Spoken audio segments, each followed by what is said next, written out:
영화에 대해서 같이 이야기 나누고 싶은 분을 생각을 했을 때 그분이 이제 배우셨으면 좋겠다고 생각을 했고, 아무래도 노라가 배우이다 보니, 그리고 레나테 레인스베처럼 강력하고 힘이 있으면서도 되게 진솔하고 섬세한 연기를 하는 배우님이셨으면 좋겠다라고 했을 때 이제 천우희 배우님이 떠올라서, 또 마침 배우님께서도 영화를 너무 재미있게 보셨다고 흔쾌히 허락해 주셔서 이 자리가 마련됐어요. 맞아요. 영화를 사실 이 감독님의 전작품도 너무나 좀 감명 깊게 봐가지고 안 그래도 이 센티멘탈 밸류를 영화를 봤는데 연락이 오셔서 너무나 흔쾌히 제가 같이 얘기 나눌 수 있는 것들이 많을 것 같아서 한번 이 자리가 너무 기대가 됩니다. 저도. 네. 예술영화에 이렇게 관심 쏟아주시고 자리해 주셔서 저도 너무 감사한 마음이고, 감사합니다. 일단 첫 번째로 저희가 노라에 대해서 이야기를 시작을 해볼까 해요. 노라는 이야기의 중심이 되는 인물이자, 그리고 기질적인 면에서 따지면 항상 굉장히 좀 화가 나 있는 인물입니다. 그래서 어린 시절 부모는 늘 싸웠고, 그리고 아버지는 이혼 후 떠나버렸어요. 노르웨이에서 스웨덴으로 아예 사라져버렸고, 거의 교류가 없었던 걸로 보이고, 그래서 굉장히 그에 대한 원망이 이 배우를, 노라라는 인물을 지배하고 있는 것처럼 보입니다. 또 자살 시도 경험이 있다라는 언급도 있고, 그리고 무대 공포증을 또 앓고 있는데 굉장히 뛰어난 그 연극 배우이기도 하죠. 그래서 저는 이 노라를 잘 설명해주는 대사 중에 하나가 그 유부남과 데이트하면서 했던 왜 가까워지는 걸 겁내? 라고 하니까 당신이 유부남인 게 딱 좋아. 내가 얼마나 엉망인지 마주하지 않아도 되니까, 이렇게 얘기하는 걸 보고 이분이, 이 노라라는 캐릭터가 좀 자기 자신을 마주하는 데 있어서 어려움을 겪고 있는 사람이구나 라는 생각을 했어요.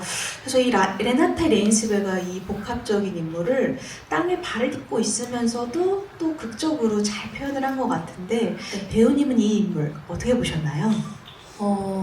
저는 이 노라라는 인물이 지니는 혼자만의 감정으로도 되게 버거운 사람이라고 생각이 들었어요. 그래서 이 모든 관계나 감정에 대해서 좀 회피하려고 하는 거죠. 그러니까 너무 무거운 것들이 본인을 잠식하길 원하지 않는 것 같았어요. 그런데 또 불구하고 저는 오히려 그게 되게 모순적인 인물이라고 보여진 게, 본인은 그 감정들에서 회피하려고 하지만 사실은 자기가 가장 원하는 걸지도 모른다는 생각을 저는 들더라고요. 정확한 것 같습니다. 그래서 그렇지만 이 노라가 살아왔던 방식, 그리고 자기를 지킬 수밖에 없는 방식은 그거였던 거죠. 이렇게 회피를 하고 그리고 어느 정도의 선을 지키면서 그래야지 본인이 무너지지 않는다고 생각을 했던 것 같아요. 네. 되게 어떻게 보면 아슬아슬하고 위태로워 보이는 순간이 많은 것 같습니다. 그게 이제 오프닝 시퀀스에 이제 집 나오고 난 후에 무대 공포증에서 좀 많이 드러나는 것 같은데요. 이 무대 뒤에서 이 불안과 조바심, 그리고 공포를 감추지 못하는데 무대 위에서는 완전히 다른 사람이 되잖아요. 사실 그 전까진 저는 되게 조마조마했어요. 무대를 망치거나 그럴까봐. 저 스트레스 받았어요. 그렇죠. 보면서. 보는 입장에서 그 마음이 이해가 안 되는 건 아니지만, 또 한 명의 관객으로서, 그리고 그 배우로서 이 모든 걸 망치고 싶지 않은 마음이 있잖아요. 그러니까 저 마음이 이해가 되면서 제발 그냥 좀 해. 올라가. 지금 모두가 기다리고 있잖아 라는 마음으로 보는 동안 저도 쉽지 않더라고요. 그 마음은 편치 않았습니다. 저도 그런 마음으로 봤는데, 근데 막상 올라가니까 무대를 바로 장악해버려요.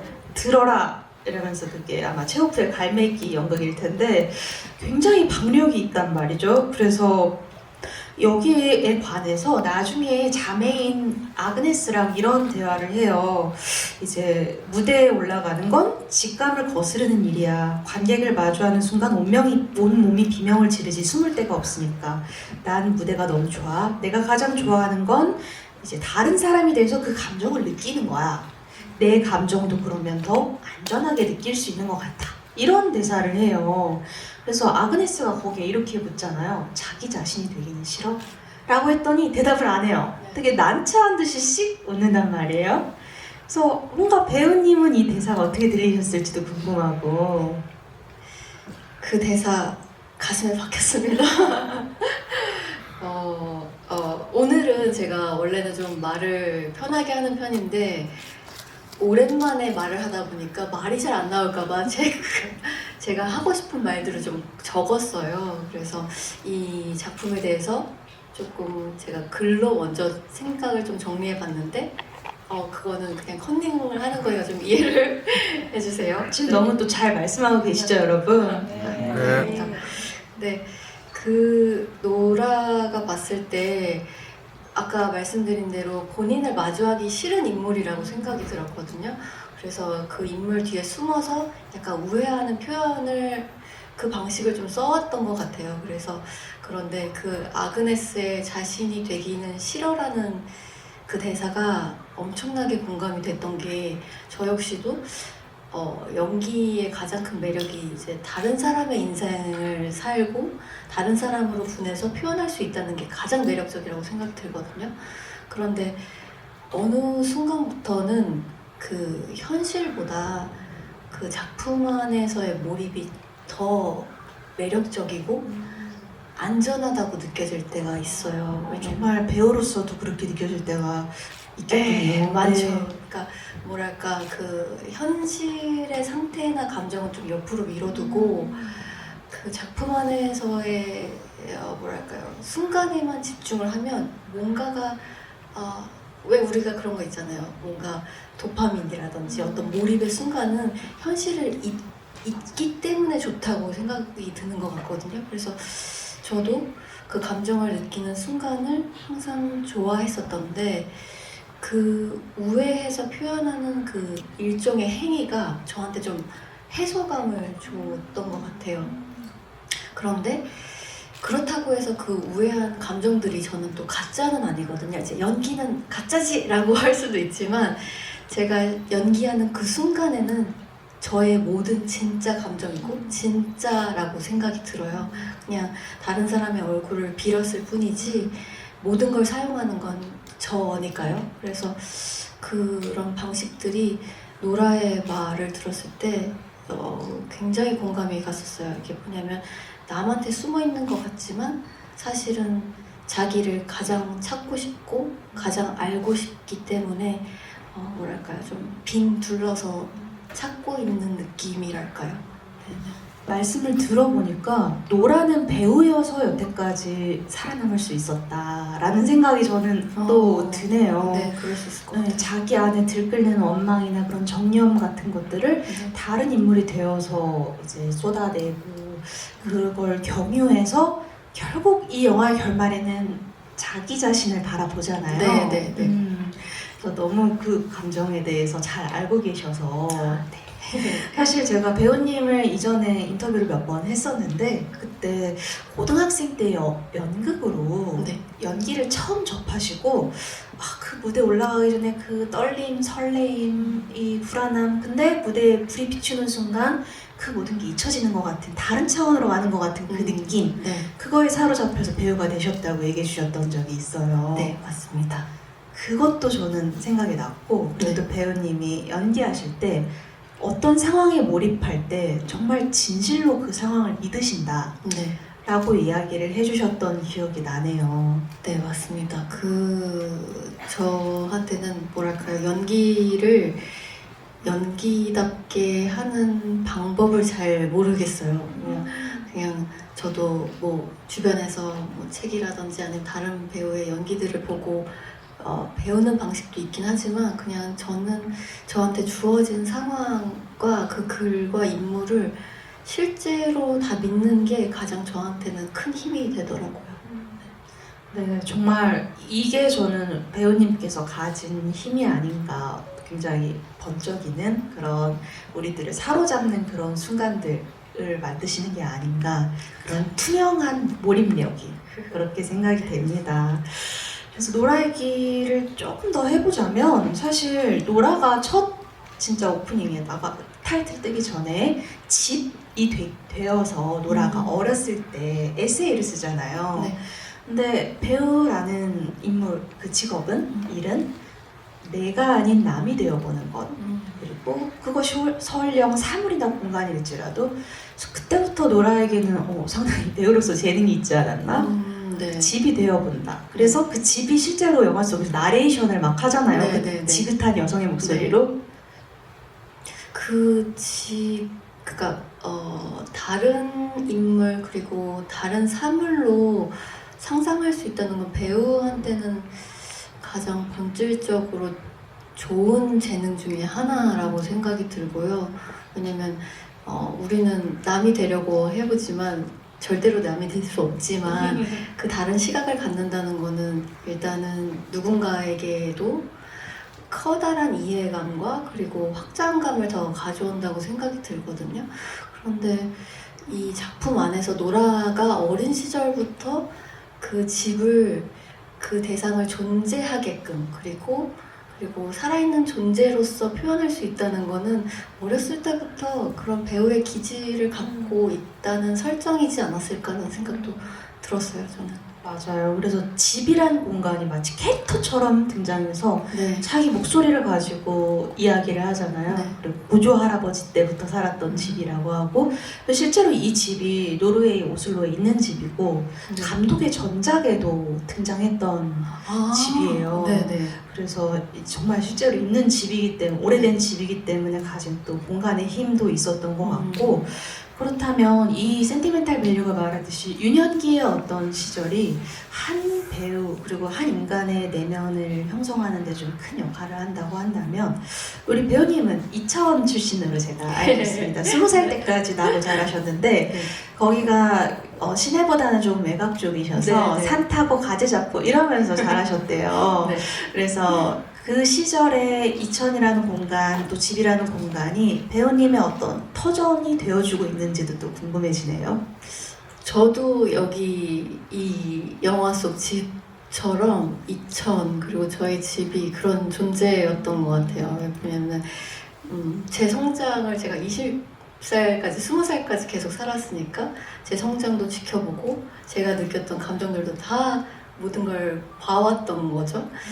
근데 그냥 이 영화를 보면서도 그리고 준비하면서 느낀 게 어린 시절의 공간이 인간한테 내면에 가장 굉장히 오래 남는다고 생각이 들어요. 동의합니다. 네, 새로운 곳에 가더라도 본인의 내면에 맞닿아 있는 곳에 가장 끌리게 되어 있잖아요. 그래서 그리고 어렸을 때는 사회에 나가기 전이니까 이 한 사람의 세계가 그냥 가족이 전부잖아요.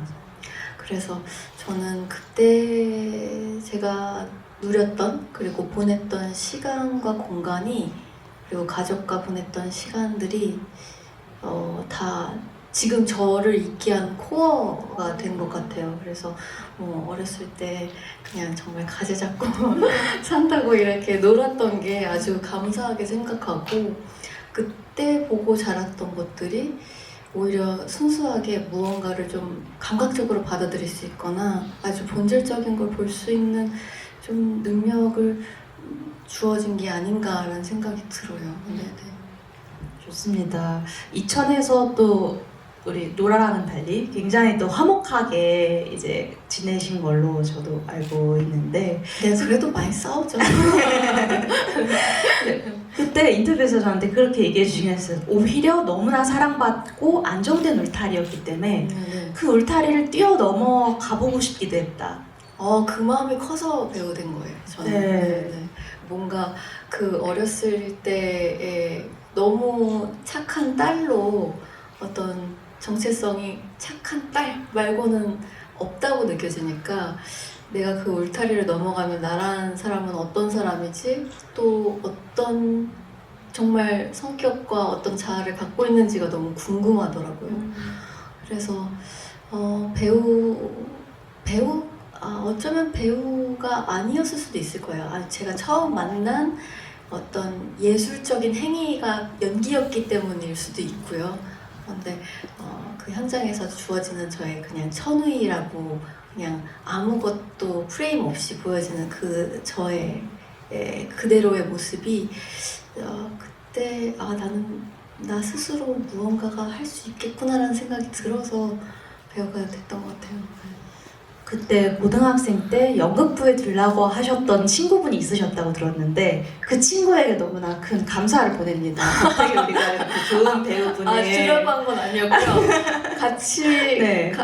같이 들어갈 수 있는 게 거기밖에 없어서 거기로 갔던 거였어요. 네, 어쨌든 감사한 친구입니다. 너무 고맙게 생각합니다. 또 이 오프 채팅방에 재밌는 질문들 보내주셨는데 이 영화를 보면 아버지의 자리에 서보기도 노라의 자리에 서보기도 하셨대요, 관객분께서. 네. 그러면 우리 우희 배우님께서는 어느 인물의 자리에 서서 이 영화를 좀 보시게 됐는지. 이 영화가 저는 좀 많이 마음에 남았던 이유가 모든 인물한테 투영이 되더라고요. 그러니까 사실 대부분 작품을 보면 한 사람의 화자가 끌고 가는 경우가 있거나 그런데 저는 이 작품을 보면서 계속 그 중심이 옮겨가는 거예요. 그래서 하물며 잠깐 나왔던 그 구스타프의 촬영 감독님까지도 저는 제가 이입이 되는 것처럼 머지않아 나의 모습이 저렇게 무슨 말씀이세요? 어떤 마음인지가 좀 투영이 된달까요? 그래서 모든 인물, 그 아이까지도 그 손자 에리크까지도 다 하나하나 투영이 되는 게 이 감독님이 인물을 얼만큼 애정하고 깊게 바라보는지가 좀 더 느껴졌었어요. 네, 너무 공감합니다. 그게 또 이 영화를 좋게 만드는 지점인 것 같아요. 네네. 이제 노라에게 이입을 해서 보다가도 구스타프에 이입을 해서 보게 네, 되기도 네. 하고 또 아그네스나 혹은 뭐 레이첼에 이입하기도 하고 네. 그렇게 되는데 그래서 저희가 또 이번에는 구스타프 얘기를 말씀 나눈 김에 해보면 좋을 것 같습니다.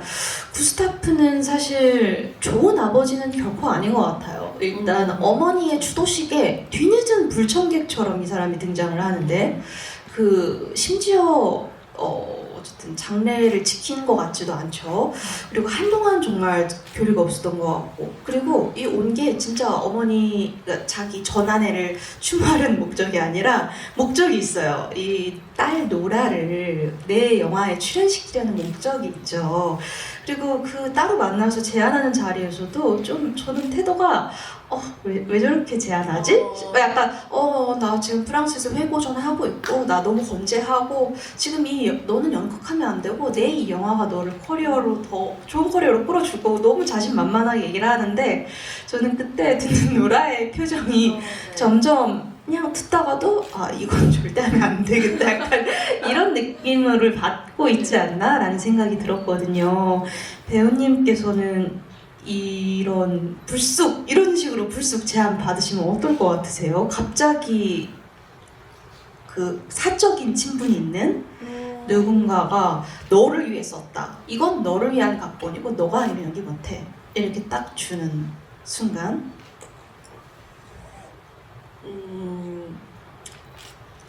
저는 이 장면이 정말 좋았던 이유가 저는 구스타프가 한 번도 누군가한테 부탁하거나 그 마음을 드러내본 적이 없는 사람이라고 느꼈거든요. 그래서 오히려 더 뭐랄까 딸임에도 불구하고 좀 과시적으로 얘기를 했다고 생각이 들어요. 그래서 너를 위해 쓴 글이고 뭐 어떤 역할이고 어떤 이야기인지 말로 풀어서 얘기할 수도 있는데 그런 필요가 없다고 생각한 것 같아요. 왜냐면 글을 보면 다 설명이 되니까.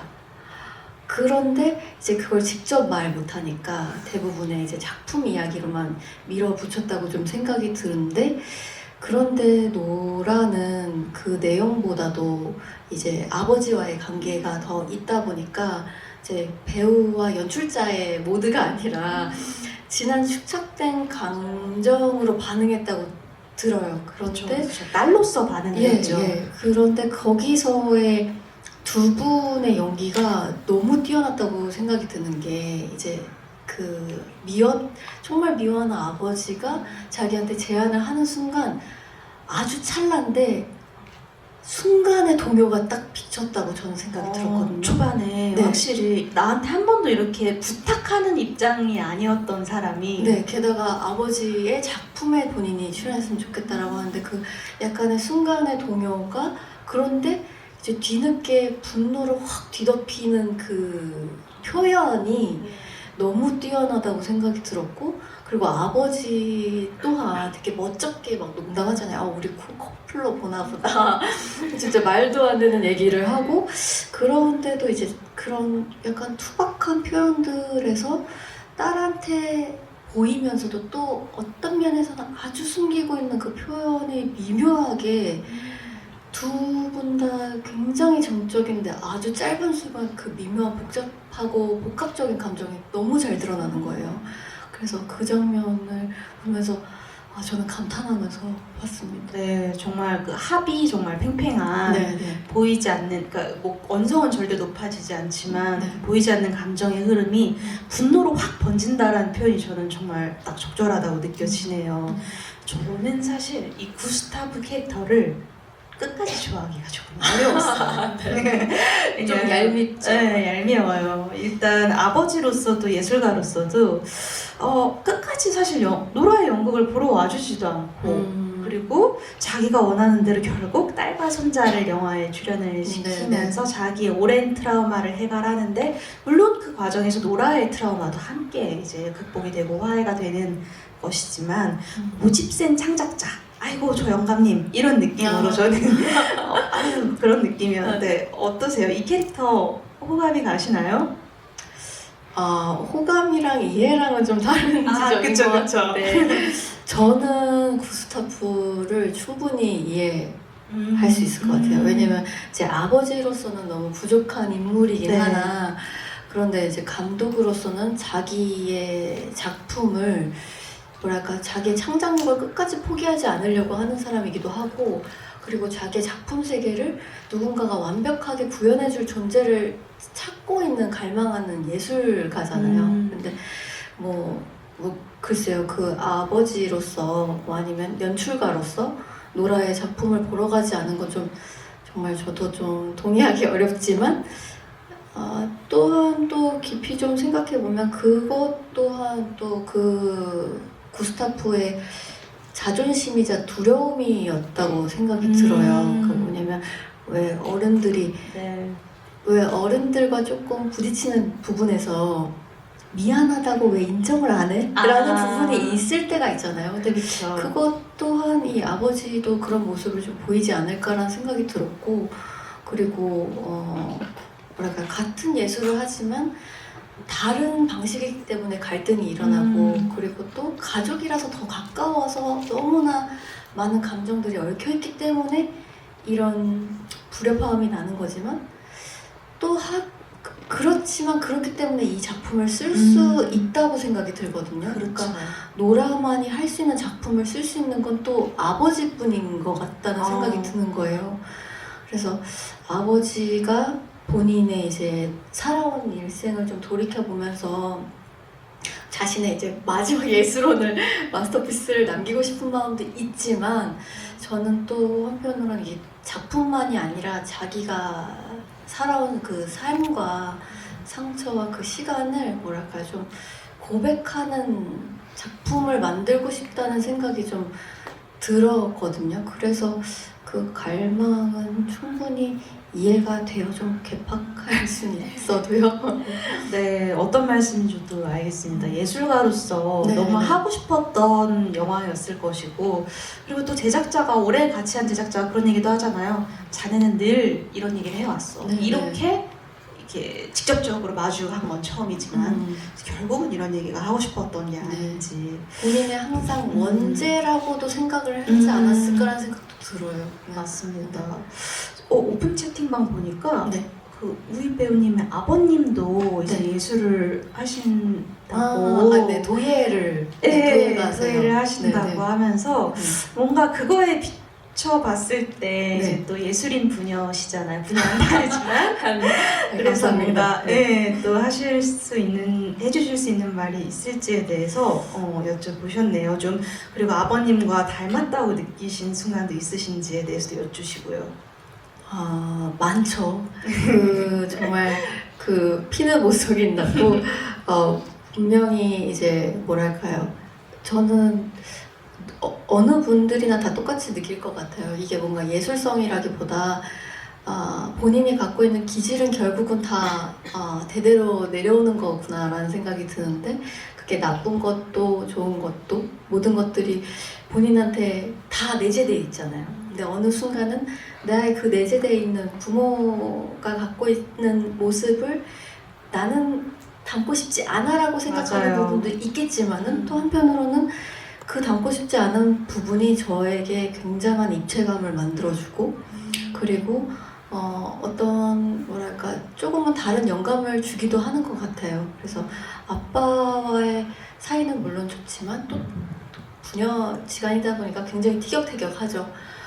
아버지가 갖고 있는 아주 그 섬세함 그리고 치밀함이 제가 갖고 있는 건 굉장히 감사하지만 또 한편으로는 두 부분이 좀 아주 부딪힐 때가 있거든요. 알죠. 네네네. 뭐 잘 풀어봐야죠. 그렇죠. 사실 부모 자식 사이라는 게 그런 게 있는 것 같습니다. 그리고 구스타프랑 노라도 상당히 닮은 사람들이잖아요. 너무 많이 닮았죠. 닮아 있어요. 그래서 사실 아버지 구스타프의 입장에서 또 생각해보면 어린 시절이 굉장히 기구합니다. 이 도시락 싸서 학교에 들려보낸 어머니가 내가 나간 동안 자살했을 거라고 어떤 아이가 생각을 감히 하겠어요. 7살 아이가. 근데 또 아이러니한 것은 그 역시도 두 딸에게 비슷한 상처를 주고 만다는 것입니다. 자살은 아니지만 이제 사라져버리죠. 사실 이혼을 해도 뭐 교류할 수 있었을 텐데 사라져버리니까. 그래서 이렇게 트라우마를 전승해버려요. 두 딸에게. 그래서 이 영화는 결국 저는 돌고 돌아 노라에게 각본이 도착하기까지의 과정을 그려내고 그 각본이 도착한 후에 화해를 또 그려낸다라는 생각이 들었는데요. 그래서 저는 이 대사가 노라를 움직이잖아요. 누가 그러는데 기도는 신에게 하는 말이 아니라 절망을 인정하는 거래요. 다른 방법이 없어서 그냥 바닥에 주저앉는 거죠. 도와주세요. 더 이상 못하겠어요. 혼자서는 못해요. 내게는 질이 필요해요. 이 얘기를 이제 엘리 패닝이 연기한 레이첼이 한 번 하고 그리고 노라를 연기한 레나테 레인스베가 한 번 하는데 정말 다르게 들리잖아요. 근데 이제 레나테 레인스베는 사실 연기를 하는 연기가 아니었고 그냥 리딩만 한 건데 하면서 너무 자기 이야기인 걸 깨닫고 눈물을 뚝 흘리는데 그 대사 어떻게 들리셨을지 그리고 저는 이 대사 우리 천호의 배우님께서 해도 너무 다르고 또 매력적으로 들렸겠다라는 생각도 한편 했거든요. 어떻게 들리셨어요 이 대사? 그 대사 그러니까 적가 좋은 작품을 보거나 좋은 연기를 봤을 때 하고 싶다는 욕구는 들지만 그걸 따라해보거나 한 적은 없거든요. 굉장히 저도 누가 보는 것도 아닌데 굉장히 쑥스러움을 좀 많이 타는 편이라 그런데 그 대사의 울림이 굉장히 컸어요. 물론 그 엘리 패닝 같은 경우는 리딩을 하고 있는 중이기 때문에 작품 속에 연기로 들어가서 표현을 한 거였다면 말씀대로 노라 같은 경우는 이제 정말 리딩이죠. 리딩으로 그냥 책을 읽듯이 읽다가 본인의 감정으로 들어가 버린 건데 그게 뭐랄까요. 그냥 말씀하신 것처럼 그런 트라우마의 대물림, 상처의 전이는 어디나 우리는 진짜 엄청나게 빈번하게 있는 것 같아요. 그냥 들여다보지 않을 뿐이지 정말 일상에서 빈번하게 있는데 우리가 트라우마라고 하면 너무 큰 사건처럼 생각하지만 그렇지가 않잖아요. 우리의 그냥 일상이나 뭐 말투나 행동에서도 다 어디다 사소하게 긁히고 다 남아있죠. 남아있죠. 근데 그게 이 대사가 한 사람의 고백이라기보다 말씀하신 것처럼 그 돌고 돌아서 그 세대 간에 이어져 온 아픔이라고도 좀 생각이 좀 들었거든요. 그러니까 구스타프는 어머니의 그런 행동이 사실은 이해 못했고 평생을 이해하려고 했지만 하지만 또 그 해결하지 못한 슬픔이 또 딸들한테도 다 전해 내려져 버렸잖아요. 근데 그 노라가 이제 연기를 하면서 우는 게 저는 어떻게 느꼈냐면 이게 분명히 동일한 인물이라고 느껴서도 있겠지만 뭐랄까요, 그게 자기 안에 있는 되게 오래된 슬픔이 그 감정이 언어로 표현이 돼서라고 좀 느껴졌어요. 그러니까 뭔가 좀 언어를 얻는 순간이라고 생각이 든 게, 우리도 그럴 때가 있잖아요. 뭔가 되게 막 손에 안 잡히고 형용할 수 없는 감정이 있는데, 어떤 좋은 책을 보거나 좋은 영화를 봤을 때 그게 형태로 좀 뭐랄까 손에 잡히게 표현됐을 때가 우리는 굉장히 좋다라고 맞아요. 느껴지잖아요. 큰 위로를 얻고. 네, 그 순간을 딱 마주했다고 생각이 들었어요. 그래서 그 대사가 노라가 하고 있지만 저한테도 되게 큰 울림이 주었고, 말씀하신 것처럼 저 대사를 내가 해보면 참 좋겠다. 욕심도 당연히 들더라고요. 네, 너무 뭔가 저만의 상상으로 이렇게 했는데 네. 정말 잘 하실 것 같다는 생각이 들었고, 그리고 이건 어쨌든 카린 어머니, 자살한 어머니 카린의 목소리이기도 하고 구스타프의 목소리이기도 하고 그리고 이제 노라의 목소리이기도 한, 그리고 또 아그네스가 그렇게 얘기하잖아요. 마치 언니 옆에 있었던 것 같아. 없었는데. 네.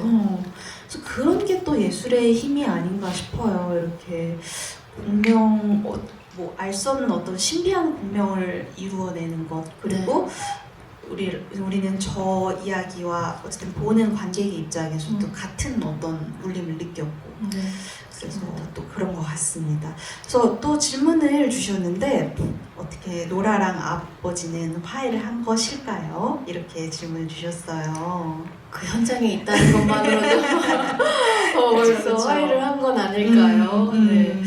물론 뭐 크고 작은 감정들이야 쌓일 수 있겠지만은 아버지가 표현하고자 하는 작품 세계, 그리고 영화잖아요. 영화인데도 불구하고 연극 배우가 표현한다는 거는 아주 큰 화해라고 저는 생각합니다. 그렇습니다. 이제 용서라는 표현으로도 하셨는데, 저는 이 화해가 용서의 일종인 것 같아요. 그리고 너무나 나중에 엔딩 얘기도 조금 더 하겠지만 엔딩도 굉장히 어쨌든 좋게 맺어졌고 엔딩 너무 좋았습니다. 너무 좋았습니다. 그럼 또 레이첼 얘기 먼저 해보시죠. 레이첼 얘기를 또 우리 배우님하고 얘기하면 재밌는 부분이 많을 거라고 생각을 했어요. 배우님이라면 이런 감독을 만났을 때 작업 어떻게 해보고 싶다는 느낌 드실 것 같으세요? 일단 15년간 신작이 없었고요.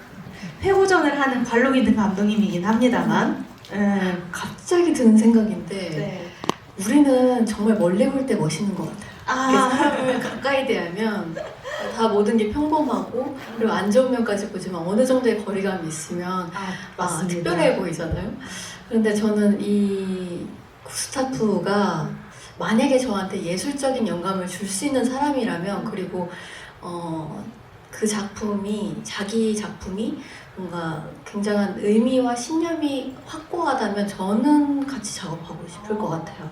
그러니까 뭐랄까 막 그게 15년 전에 그런 명성과 권위 때문은 아니고, 저 말고도 배우들은 다 비슷할 건데 그냥 자기 예술 세계를 좀 더 확장시켜주고 더 깊은 세계로 좀 안내할 수 있는 연출자를 항상 원하는 것 같아요.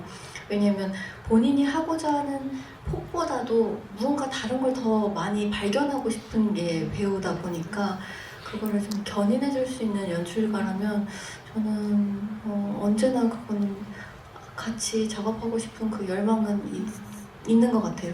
레이첼이 저는 굉장히 용감했다고 생각하는 게, 너무나 사적인 서사라는 걸 알고 있잖아요. 내밀한. 그리고 실제 어머니가 뭐 이케아 이자에서 막 그런 양념까지 치잖아요. 근데 그러면 사실 이거 좀 부담스럽다 할 수 있는 것 같은데, 오히려 레이첼은 그거에 매력을 느끼는 것 같더라고요. 저라도 좀 그랬을 것 같아요. 오히려 실제 존재한다는 게 뭐랄까, 배우들은 그 인물에 최대한 가까이 들어가고 싶어 하다 보니까 뭔가 실제한다는 거, 실존한다는 거에서 본인이 무언가가 조금 더 영감을 많이 받을 수 있을 거라고 생각을 할 것 같아요. 그런 기대감이 있을 것 같아서. 그리고 약간의 책임감도 더 있겠죠. 그래서 뭐랄까요, 저는 그런 분석과 그런 이해들이 레이첼인 충분한 용기가 있는 사람이다라고 느꼈습니다. 네. 그래서 저는 레이첼이 또 너무 대단하다고 느낀 게 또 이 순간이었는데, 그 여자를 공부할수록 이해하지 못하겠어요. 그녀의 슬픔은 그 사람의 어마어마한 일부 같아요 라고 정말 진솔하게 이해 못하겠다 라고 이제 이야기를 하면서 역할을 포기하잖아요. 네네. 근데 저는 이것도 정말 용기 있다고 느꼈어요. 엄청 큰 그것도 한밤중에 감독 찾아가서 사적으로 이제 얘기를 진솔하게 꺼내고 이 이야기를 못하겠는 게 결국 내가 이 사람을 아주 깊게까지 몰입할 수 없기 때문에 그걸 또 배우의 입으로 고백하는 것도 대단하다고 느꼈고, 이 이해하지 못함이 저는 오히려 윤리적이라고 느꼈거든요. 어떻게 느끼셨는지 궁금합니다, 배우님께서는. 저도 어떤 한 인물을 연기할 때 그 인물의 욕망이나 감정을 정말 최대한으로 이해하려고 많이 애쓰는 편이거든요. 그러니까 아주 가깝게 다가서려고 하는데, 어쩔 때는 분석을 정말 저 레이첼처럼 아무리 분석을 해도 머리로 이해가 안 되는 부분이 있어요. 근데 그게 제가 느끼기에는 뭐랄까요, 그 인물과의 깊은 교감이 꼭 이해 영역만은 좀 아니라고 생각이 드는 게, 네.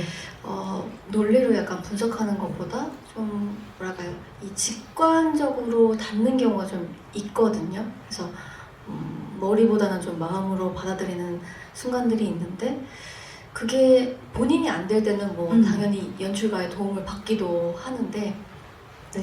그 레이첼의 포기가 뭔가 뭐 구스타프도 똑같이 얘기하잖아요. 실패라고 여기지 말라고. 맞습니다. 그리고 뭐 다른 사람 같은 경우는 어떻게든 하거나 아니면 뭐 통해서 그냥 전달만 할 텐데라고 그렇죠. 하는데, 본인한테 아주 큰 감동을 받았고, 그리고 하려고 되게 열의도 있었고, 그리고 재능도 있는 배우로 나오잖아요. 그럼요. 네. 굉장히 애쓰잖아요. 굉장히 노르웨이 억양을 애써요. 하려고 하고. 그리고 염색도 다 똑같이 그렇죠. 만들고, 그런데 본인이 이해 영역이 아니라는 걸 깨닫는 순간에 이게 나와 내 옷이 아니구나라는 걸 받아들이고, 그거를 어떻게든 만들어가는 것도 사실 그것도 큰 용기지만, 하지만 그거를 내려놓을 수 있다는 것도 큰 엄청난 용기다. 용기라고 생각이 네. 들어요. 그리고 배우로서도 그런 용기는 하나의 큰 자질이라고 생각이 듭니다. 그 연장에서 또 마침 질문을 하셨어요. 이런 상황에 처하신다면 어떤 선택하실 것 같으신지. 레이첼 같이 이제 감독의 어떤 내밀한 이야기를 하는 거에 들어갔는데 아주 비슷하게 연기를 할 수는 있겠으나 아주 이 사람의 핵심까지는 다가가지 못했다라고 스스로 느꼈을 때 아직 계약서를 안 쓴 것 같아요. 왠지 넷플릭스까지 낀 거 보니 네. 쓴 것 같긴 한데 썼으면 굉장히 많은 그러네요. 넷플릭스까지 그러면 어떻게든 해야 될 텐데 그거를 내려놓을 수 있는 거는 그 자신감은 부인가요? 그것도 좀 또 어느 정도 있는 것 같은데, 그런데 이제 저도 연기를 할 때 가장 중요하게 생각하는 부분이 뭐냐면, 애쓰지 않으려고 해요. 애쓰는 연기가 저는 굉장히 저로서는 되게 힘들거든요. 그 부단히 노력하는 것과 애쓰는 건 좀 다르다고 생각이 드는데, 좋은 말씀이다.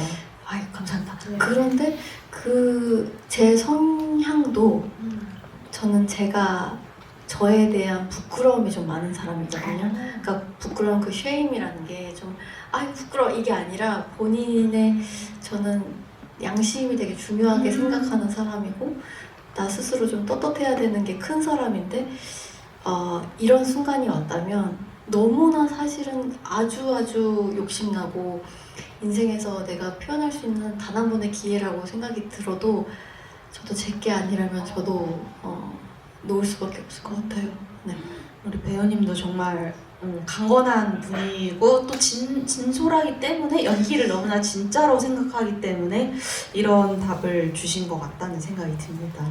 그리고 저희 아그네스 얘기도 또 우리 대기실에서 아그네스 네네. 배우가 연기 너무 잘한다고 그런 말씀을 나눴는데 레나티 레인스 배우 말할 것도 없고 이 배우도 너무 연기를 잘했어요. 이 배우 노라와 역사학자 아그네스는 마치 대립항에 있는 것 같은 자매들인데 발산하고 흔들리는 이 노라 그리고 중재하고 절제하는 아그네스. 그래서 실제로 요아킴 트리에 감독이 왜 형제 자매 남매들은 비슷한 환경에서 자라도 각각 다른 형질로 다른 성격으로 자라날까 이런 궁금증에서 영화를 시작하게 됐는데 되게 근사한 답을 찾은 것 같아요, 이 영화를 하면서. 그래서 마지막에 저는 또 마음 울리는 씬, 여러분들도 많이 그러셨을 것 같은데 어떻게 된 걸까? 넌 이렇게 잘 자랐는데 난 완전히 망가졌네? 같은 어린 시절을 보냈는데 이렇게 얘기를 하니까 이제 동생이 너무 감동적인 답을 해주잖아요. 나에겐 언니가 있었으니까. 내가 엄마가 상태가 안 좋을 때면 대신 머리를 빗겨서 먹이고 학교를 보낸 언니가 있었으니까. 근데 그 이야기 이후에 이제 서로 사랑한다고 하고 끌어안잖아요. 그게 즉흥이 언니래요. 그러니까요. 네. 어떻게 즉흥으로 가능하지? 그게 얘기 저도 비하인드를 봤는데 감독님이 옆에 계셨대요. 그래서 카메라 바로 옆에서 있었어서 뭔가가 그 아그네스가 지금 되게 안고 싶다, 저 사람을 위로하고 싶다라고 생각했는데 그거를 딱 느끼셨나 봐요. 가서 안아줘 라고 했다고 바로 옆에서. 그래서 그게 즉흥적으로 나온 게 너무나 훌륭한 장면이 탄생이 된 거죠. 맞아요. 거기서 두 배우가 얼마나 깊게 몰입했는지도 알 수 있는 부분이고 그리고 노라는 또 그 이야기를 들으면서 또 얼마나 큰 나도 사랑을 줄 수 있는 사람이구나, 나도 누군가를 돌볼 수 있는 사람이구나, 그걸 또 알게 됐을까. 아주 굉장히 좋은 장면이었다고 생각합니다. 이 장면 그리고 또 아그네스에 대해서는 우리 배우님은 어떻게 보셨을지 궁금한데요. 네, 저는 아그네스 또한 아픔이 많은 사람이라고 생각이 들어요. 왜냐면 그 트라우마의 대물림을 본인도 받고 있었고, 그리고 저는 그 말도 되게 가슴이 아팠는데 이제 나는 우주의 중심이었다가 옆으로 사실은 이렇게 좀 자리를 내준 사람이 돼버렸잖아요. 네. 그래서 되게 단단해 보이지만 또 그 같은 집에서 같은 아픔을 겪은 사람이나 보니까 뭐랄까요, 물론 뭐 노라처럼 상처를 막 발산하거나 그러진 않지만 이해하는 방향으로 가려고 했던 것 같아요. 아그네스는. 그러니까 본인의 약간 트라우마의 뿌리를 찾으려고도 하고, 그리고 아픔을 이해하고 인정하고, 또 어떻게 보면 우리가 말한 그 집을 꾸리기도 했잖아요. 그래서 그런 아그네스가 역사학자가 된 것도 그런 영향이 있다고 생각이 들거든요. 네, 그 과거와 상처를 어떻게든 좀 본인이 이해할 수 있는 형태로 받아들이려고 했던 것 같고, 그런데 그렇다고 해서 아그네스가 노라보다 덜 상처받았다고는 하지는 않아요.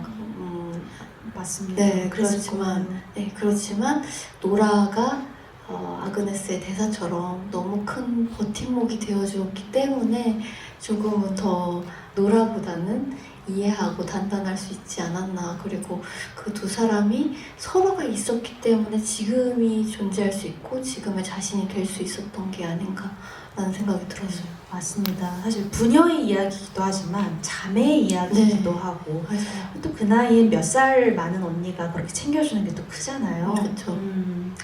그래서 저도 말씀하신 것처럼 도서관 가서 할머니 카린이 어떤 고문을 받았는지 찾아보는 장면, 굉장히 역사학자다운 방식으로 자기만의 트라우마를 마주하고 극복해 나가고, 그리고 또 자기 원가족의 트라우마가 있는 사람들의 특징 중에 하나가 빨리 자기의 새로운 가정을 꾸린다는 특징이 있대요. 그래서 노라 같은 경우는 이제 그냥 싱글로서 이제 버텨 나가는 걸 택한 방식이고, 그리고 아그네스 같은 경우는 원가족에서 입은 상처가 있기 때문에 오히려 빨리 자기만의 또 행복한 가정을 빨리 꾸리는 방식으로 트라우마에 대처하니 아닐까. 그런 생각도 또 듭니다. 그리고 오픈 채팅방에서도 몇몇 질문들이 나와서 이 주제에 대해서 이야기하면서 또 질문 나눠보면 좋을 것 같은데요. 결국 예술은 인간을 어떻게 위로하는가에 대해서 저는 이 영화가 또 의미를 가진다라는 느낌을 받았습니다. 구스타프는 이제 말년에 어머니 카린 그리고 노라와 아그네스, 에리크라는 4대의 이야기를 창작자로서 자기의 상처와 상흔을 맞이하고 그걸 이야기화하려고 해요. 그래서 이거를 근데 절대 다큐가 아니고 영화잖아요. 극영화잖아요. 그래서 레이첼이 계속 물어보잖아요. 그 여자는 왜 죽으려고 한 걸까요? 아들이 있는데도요. 라고 2번 물어보거든요. 근데 그때마다 이 구스타프는 이렇게 대답해요. 이건 우리 어머니 얘기가 아니에요.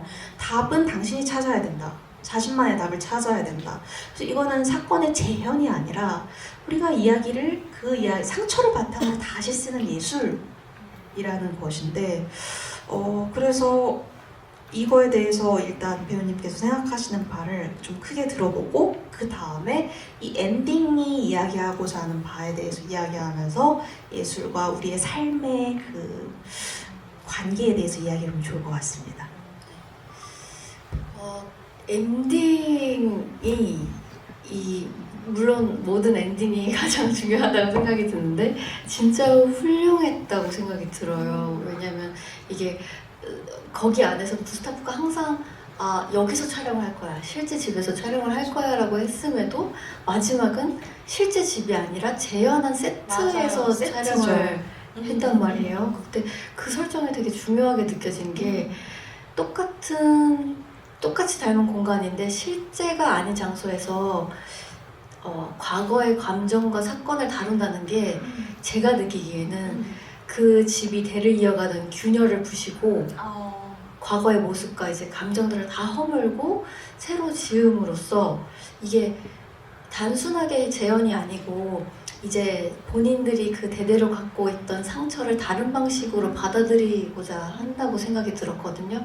그리고 그냥 제가 느꼈던 다른 그냥 이건 제 생각이니까 이 세트로 만든 이유는 저는 이 영화에서의 죽음은 실제 집에서 이제 존재하지 않는다고 하는 거. 너무 좋은 말씀이네요. 네, 그래서 이 죽음을 시도하는 건 연기로만 끝내길 바라는 아버지의 마음도 저는 느껴졌고, 그리고 그냥 배우로서 그냥 노라를 봤을 때는 또 어떤 느낌이었냐면, 노라는 이제 그 연기, 죽는 연기를, 자살 연기를 하면서 그 행위를 완성했다는 완결의 기분을 느꼈어서 이제는 죽을 시도를 안 할 것 같다는 느낌이 들었어요. 너무 저도 그렇게 생각했거든요. 네네네. 그래서 그 문을 닫고, 원래는 대부분의 영화라면 이제 닫고 뒷모습은 안 보여주잖아요. 근데 이제 넘어가서 죽은 줄만 알고 있었던 노라가 뒤에서 이제 숨죽이면서 자기가 컷이 될 때를 기다리고 있단 말이죠. 근데 그 문을 닫음으로써 노라의 삶이 끝나는 게 아니라 그때부터 맞아요. 노라의 진짜 삶이 시작된다고 생각하는 부분이 저는 진짜 너무 크게 감동적이었어요. 그리고 네. 아버지와의 그 눈빛 교류가 굉장히 탁월했다고 생각합니다. 네. 저도 너무나 공감하는 그런 분석이고 너무 잘 얘기해 주셔서 제가 조금 더 덧붙이자면, 어쨌든 그 영화에서 사실 문이 닫히고 구스타프가 설명할 때 의자가 넘어가는 소리로만 관객들은 알 수 있고, 맞아요. 그 뒤에서는 무슨 일이 일어나는지 모르지만 사실 의자가 넘어간다는 게 너무나 강력한 자살 암시잖아요. 근데 후시로 땄을 수도 있어요. 후시 녹음을 그거를 폴리로 해갖고 넣었을 수 있는데, 근데 어쨌든 의자 넘어지는 소리가 안 들리고, 네. 그리고 카메라가 어쨌든 팔로우를 해요. 네. 들어오는. 근데 그게 이 센티멘탈 밸류의 카메라인지 그 극중극의 카메라인지 모르겠으나 그 들어오는 것까지 팔로우를 하고, 이 사람이 자살 시도하기 전에 어떤 굉장히 혼란한 모습에서 끝을 낸단 말이죠. 그래서 저는 이제 집이 아니라 세트에서 찍은 것, 그리고 이 엔딩의 미묘한 변화가 느껴지는 것, 그래서 어쩌면 의자 넘어지는 소리까지는 안 갔을 수도 있겠다. 이 영화가 열린 결말로, 그러니까 자살을 굉장히 치열하게 고민하는 얼굴에서 끝냈을 수도 있겠다. 물론 이거는 모르는 이야기입니다. 근데 그게 만약에 근데 실제 그냥 폴리로 의자 넘어지는 소리 넣고 그런다고 해도, 이게 말씀하신 것처럼 바로 카메라가 줌 아웃 되면서 네. 근데 이건 영화야, 여러분 알죠? 이건 영화예요 하고 딱 빠져나오고 실제로 그 감독과 배우가 눈맞춤을 하면서 웃고 그리고 그 에리크가 이 누구야 그 아그네스한테 달려가서 안아주고 이렇게 되게 행복하게 이제 끝이 난단 말이죠. 그래서 괜찮아 현실은 달라 이건 영화야 영화는 안 결됐어 그리고 현실에선 또 다른 이야기가 계속 될 것이다. 맞아요. 네. 희망적이어서 저는 좋았어요. 네. 처음에는 조금 저는 이 해피엔딩이 이렇게 갑자기? 갑자기 이런 느낌이었는데 근데 구스타프가 레이첼한테 얘기한 그 마지막 엔딩과 그리고 실제로 연출된 엔딩에 조금 차이가 있다는 걸 알고 나서 오히려 저는 이 엔딩을 잘 받아들일 수 있게 된 것 같아요. 네. 말씀하신 것처럼 세트장에서 찍었고 네, 네. 그래서 이거를 좀 얘기를 예술 이야기로 해보자면 저는 이러한 각색이 인간의 삶을 다시 쓰게 하고 그리고 우리가 어떤 절망과 슬픔에 있을 때 이것을 조금 이런 이야기함 우리가 이야기 언어화함이 조금 우리가 이런 슬픔에서 구원받을 수 있는 어떤 것이 예술의 역할이 아닌가라는 생각을 했는데 사실 다른 이야기지만 영화 햄릿 보셨죠? 네, 그래서 맞습니다. 햄릿을 보면서도 저는 약간 비슷한 생각을 했거든요. 햄릿도 이제 고통으로 쓰여진 이 셰익스피어의 햄릿이라는 이야기에서 관객들이 이 햄릿이 죽는 순간 모두가 손을 뻗으면서 공명하고 그걸 보면서 또 위로를 받잖아요. 그래서 이 이야기의 힘, 예술의 힘 어떻게 생각하시는지 배우님은 어떻게 생각하시나요? 제일 어려운 질문입니다. 네, 막 그런 거 있잖아요. 예술은 뭔가요? 막 이렇게 그렇죠. 어려운 질문. 가장 어려운 질문이고 선뜻 대답하기가 좀 어려운 것 같아요. 왜냐면 그런 생각을 진짜 많이 하거든요. 근데 예술이란 게 왜 하지? 왜 인간은 왜 하지? 왜냐면 삶에서 아주 필수 조건은 아니잖아요. 근데 그런데도 인간이 존재할 때부터 예술을 계속 해왔단 말이에요. 네네. 저도 또 공교롭게도 음. 센티멘탈 밸류를 본 주에 또 햄릿을 연이어서 봤어요. 그러면서 저한테 되게 묘하게 중첩되는 부분이 있었던 게 그게 바로 이제 예술이 삶에게 어떤 의미를 주는지라고 생각이 들었거든요. 근데 두 작품을 봤을 때 생각이 든 거는 이 인간이 고통이나 상실을 그냥 고통과 상실로만 두지 않아서인 것 같아요. 그러니까 뭐냐면 막 예술이 현실의 문제를 해결해 준다거나 아니면 그 아픔이 뭐 상처가 없어지진 않지만 그럼요. 네 그래도 그 상처를 다른 형태로 바라보게 하고 그리고 견딜 수 있게 하는 게 예술의 힘이라고 좀 생각이 들어요. 그러니까 뭔가 삶에서 완전히 구원받지는 못하도 우리가 다시 살아갈 수 있게 하는 희망을 건네는 게 좀 예술이지 않을까. 그냥 아픔이 아픔으로 끝나는 게 아니라 뭔가 예술로 치환시키고 뭔가 승화시켜서 계속 살아갈 수 있게 하는 힘이 예술인 것 같아요. 그러니까 인간은 어떻게 보면 예술이 무조건 인간을 다 구원할 수 있는 건 아니지만 그래도 예술이 어느 정도는 인간에게 구원할 수 있는 손길을 좀 줄 수 있지 않나라는 생각은 좀 듭니다. 네, 너무너무 공감 가는 말씀을 너무 조리 있게 잘 해주셔서 네, 저도 너무 공감하고 여기에 살짝 덧붙이자면 저도 이제 아까 저는 배우님이 아그네스 얘기를 하시다가 인간은 자기가 받은 슬픔이나 상처 같은 것들을 자기가 이해할 수 있는 방식으로 언어화한다라는 표현을 쓰셨는데 네. 저는 그 말씀이 정확하다고 느꼈어요. 어떤 모호한 상처, 너무 말로 꺼내지 않고 묻어둔 슬픔이 있을 때보다 그거를 내가 이해할 수 있는 방식으로 언어화해서 그걸 납득해 보려고 하는 이제 아그네스에겐 그게 역사학자로서의 일이고 노라에게는 그게 배우로서의 일이고 그런 언어화하는 과정에서 우리가 조금 더 나아질 수 있다라는 얼마나 다행이에요. 네. 네, 그래서 배우님이 너무 통찰 있게 잘 봐주신 부분 덕분에 또 이야기가 잘 나온 것 같고요. 또 요아킴 트리에 감독 얘기를 조금 해보자면 네.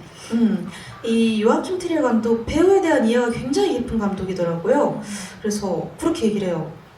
배우들은 10시간 동안 마음과 감정을 다 열어둔다. 사실 우리 보통 사람들은 10분만 울어도 아 이제 그만 울고 싶다. 10분만 막 힘들게 생각해도 아 그만하고 싶다 생각하는데 배우들은 그걸 유지하잖아요. 그래서 이런 성공의 외피, 배우들의 이 화려해 보이는 성공의 외피 뒤에는 테이프를 붙여 만든 이상처럼 언제든 무너질 수 있는 어떤 취약성이 있고, 그렇기 때문에 이 영화는 이 배우를 비롯한 무언가를 만드는 사람들에 대한 러브레터다. 그리고 그걸 관객들과 나누고 싶다. 이런 이야기를 했어요.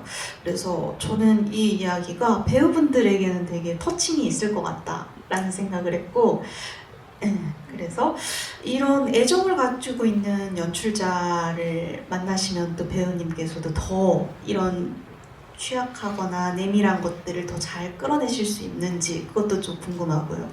그런 말씀을 해주셨다는 것만으로도 굉장히 좀 마음에 좀 위로가 많이 됐고요.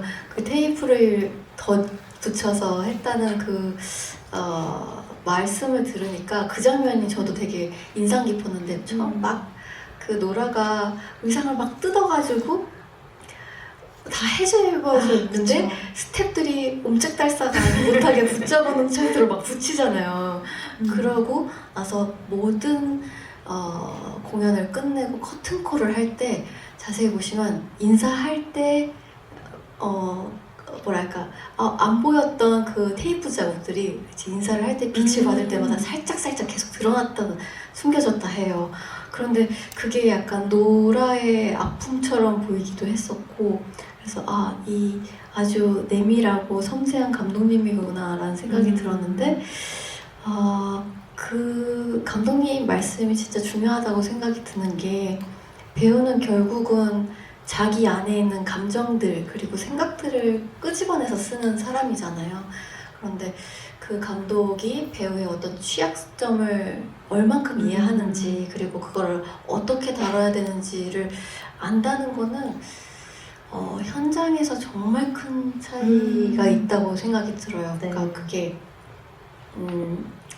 때때로 이제 이해가 없는 현장에서도 있다 보니까 그럼요. 다양한 일을 하시면 네네. 그러면 저도 모르게 그냥 저를 좀 지키려고 하게 되는 것 같아요. 좀 더 안전한 방법으로 한다거나 약간은 저도 모르게 어떤 부분에 대해서는 좀 경계적인 부분이 생길 때도 있고, 그런데 반대로 이게 안전하게 느껴진다. 그리고 어떤 열린 마음으로 서로 교감을 하고 있고 소통을 하고 있다라고 느끼는 때는 저도 훨씬 더 솔직해질 수 있고 그리고 훨씬 더 용기 있게 들어갈 수 있는 것 같아요. 그래서 진짜 좋은 연출자는 그런 뭐랄까요? 배우를 이렇게 자연스럽게 열릴 수 있게 환경을 만들어주는 감독이라고 생각이 들고, 그런 감독을 만났을 때도 저도 더 자유로워지고 그리고 제가 못 본 곳까지도 생각하지 못한 곳까지 도달하게 되기도 하는 것 같아요. 너무 좋은 말씀 감사합니다. 또 이런 질문이 있네요. 영화의 제목인 센티멘탈 밸류라는 뜻이 이제 감정적인, 정서적인 가치라는 뜻이잖아요. 그래서 배우님이 생각하시는 센티멘탈 밸류 어떤 것인지에 대해서 여쭤보셨는데 꼭 추상적으로뿐만이 아니라 사실 뭐 어떤 저 영화 속에서는 집이 뭐 센티멘탈 밸류가 될 수도 있는 거고 배우님께는 어떤 존재가 있을까요? 감정적인 그 가치라는 게 뭐 남들은 그렇게 중요하지 생각하지 그렇죠. 않지만 본인에게는 중요한 이 감정의 가치라고 생각이 드는 말이더라고요.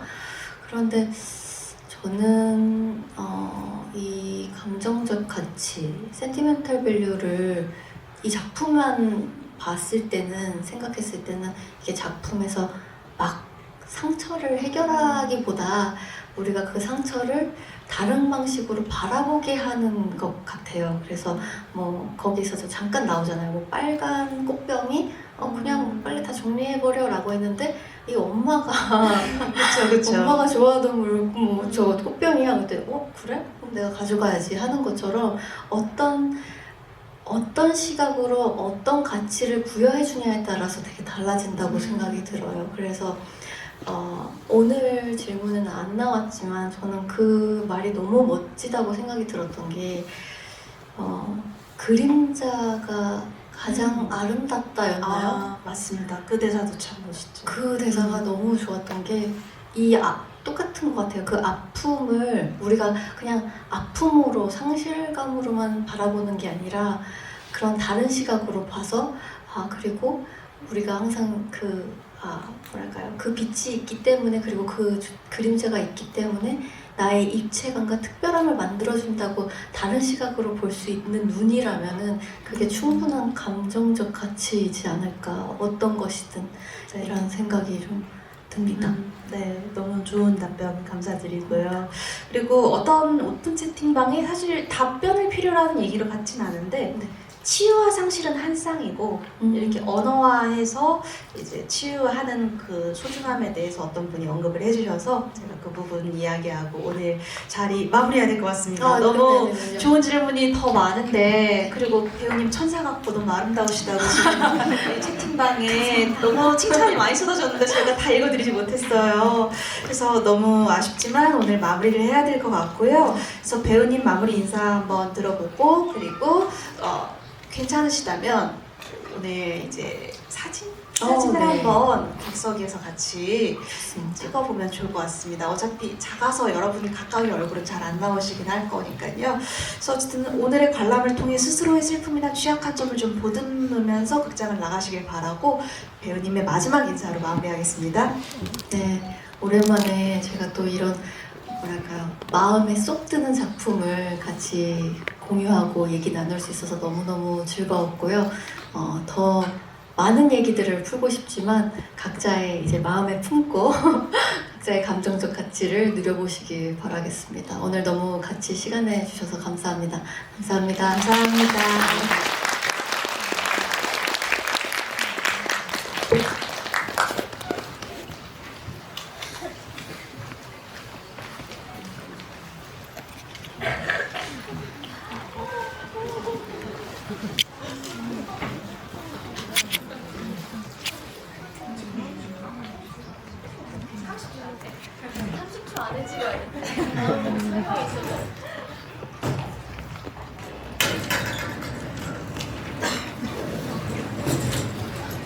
배우님 너무 예뻐요.